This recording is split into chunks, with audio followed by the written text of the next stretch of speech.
Vartijat luovat turvaa eri tilanteissa meille kaikille.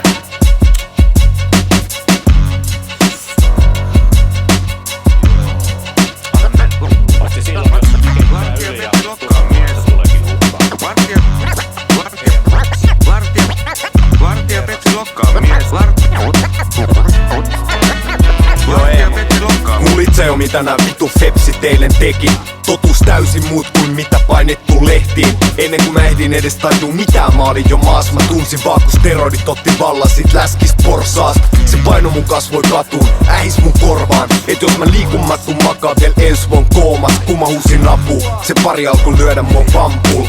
Muutaman iskun jälkeen mut meinas lähti taju.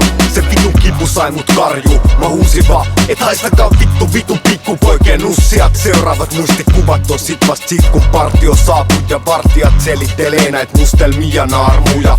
Mä kuulemma yritin kiinniotto tilantees karkuun. Ja satuin sit kaatuu, kompastuin kaikkien kieni nauhoihin. Ja ennen kuin mut saatiin rautoihin ja rauhoittumaan, käytettiin kevyit voimakeinoin. Näin ne mulkut kuvas sitä kun ne hakkas mut. Kun voimankäyttö on hallittua, Mut hakkattiin, niin se on sallittua. hei ne vittu hakkas mut. Kun voimankäyttö on hallittua, Mut hakattiin, niin se on sallittua. vartijat hakkas mut. Kun voimankäyttö on hallittua, Mut hakattiin, niin se on ymmärrät sä ne sallittua. vittu hakkas mut. Kun voimankäyttö on hallittua, Mut hakattiin, niin se on sallittua. ja tiedät sä sieltä on täysin sama kastia kuin ne poliisikoulun reputtaneet apinat. Sairaalan sijaan mut vietin poliisivankilaa. Mä raivosin koko matkan, hei mä tarviin apuja pian. Ne sanoi vaan oo hiljaa, ja et kunnan mut saadaan koppiin ja mä rauhoitun, niin mä pääsen kyllä tapaa tohtoria. Mä odotin aamuun asti turhaan, yötäyt tuskaa. Kivun takia mä en saanut unta.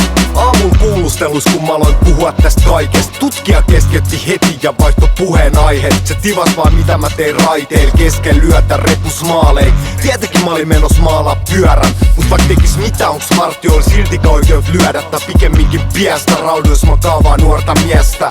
Se sika sano vaan muista et poliisi ei tee niin. Ne sano tuntu potkut päähän, vittu kytät ja fepsit ne hakkas mut. Kun voimankäyttö on hallittua, Mut hakattiin, niin se on sallittua. hei ne vittu hakkas mut. Kun voimankäyttö on hallittua, Mut hakattiin, niin se on sallittua. vartijat hakkas mut. Kun voimankäyttö on hallittua, Mut hakattiin, niin se on ymmärrät sä sallittua. ne vittu hakkas mut. Kun voimankäyttö on hallittua, Mut hakattiin, niin se on kelasin sallittua. aamulla junas. Mä olin just päässyt Pasilas tulos. Matkalla sairaalaan tarkistuttaa onks kaikki kunnos. Mä selailin siitä tungoksesta päivän lehti. Melkein heti mun silmi osu teksti jota mä etsin.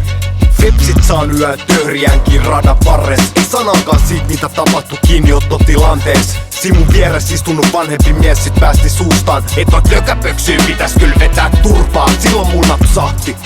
Jos tää yhteiskunta kerran hyväksy väkivallan käytön, parempi sit totutella näkee verta. Seuraavalla kerralla kun vartijat hyökkää mun kimppuun ja yrittää lyödä, mä oon valmistautunut tekee vastaiskun. Malla liikkuu tästä päivästä lähtien, kaasu ja teleskooppi pamppu koko ajan käsien ulottuvilla. Mä aseistaudun näiden läskien sikojen takia, mun vihollinen numero 1, Otso Mafia partija.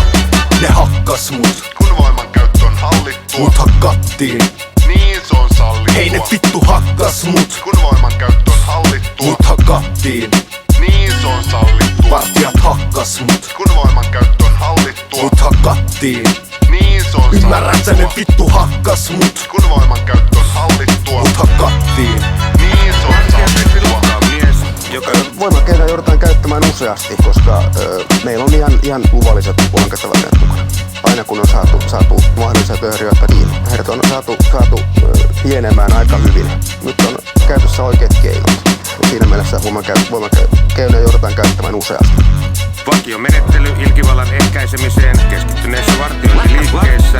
Pelkästään lähivuonien vartioilla on ollut vuoden sisällä selvitettävänään Vartija jo. Petri Lokka on mies. Suullinen sanaharkka voi johtaa fyysisen väkivaltaan vaikka keskellä päivää ja missä linjalla vaan. Voin kertoa kilpailu. Vartija Petri Lokka on Silmiten mies. näkyväinen väkivalta, jonka kohteena ovat Puheenjärjestyksen valvojien koulutuksen riittävyydestä alkaa aina silloin, kun ylilyönnit tulevat julkisuuteen. Viimeisimmät ikävät tapaukset ovat. Kyllähän niitä sattuu. Tässä juuri tänään eräs kertoi, että häntä on lyöty. Toinen esimerkki juuri äskettäin käräjäoikeudessa selvitellystä järjestyksen valvojan vallankäytöstä. Humalainen 17-vuotias Miki tönäisi silminnäkijöiden mukaan riitaa hänelle haastaneen miehen kumoon Tikkurilan rautatieasemalla. Yksityisen vartiointiliikkeen vartijat tulivat paikalle. Joku vartijoista potkaisi Mikin reisiluun poikki. Huonoista valvontakuvista ei käynyt ilmi, kuka vartijoista oli potkaisija. Mikä omituisinta, valvontakameran alkuperäiset kuvat ovat hävinneet poliisilta.